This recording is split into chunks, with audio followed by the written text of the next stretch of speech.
í þessu dæmi að þá myndum við venjulega bara fara beint í að skrifa upp svarið, en bara aðeins þess að sýna ykkur með milliskrifi hvað það er sem gerist, að þá notum við fyrst reglu 5 til að skrifa þetta sem 2 í þriðja í öðru veldi, a í 5. í öðru veldi og svo b í mínus 1. í öðru veldi. Þannig að í þessu skrefi vorum við að nota reglu 5. Síðan til þess að reikna upp úr svigunum losa okkur, nei, þetta var ekki regla 5, þetta var regla 3,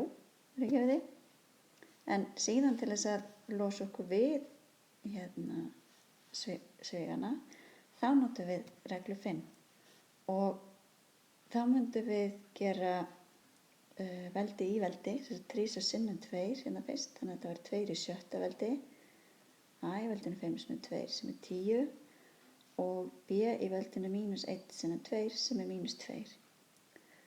Og hér værum við þá að nota reglu 5.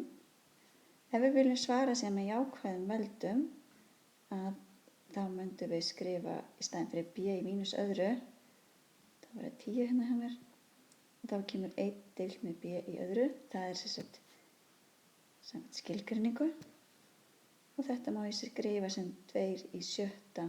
a í 10. og deilt með b í öðru.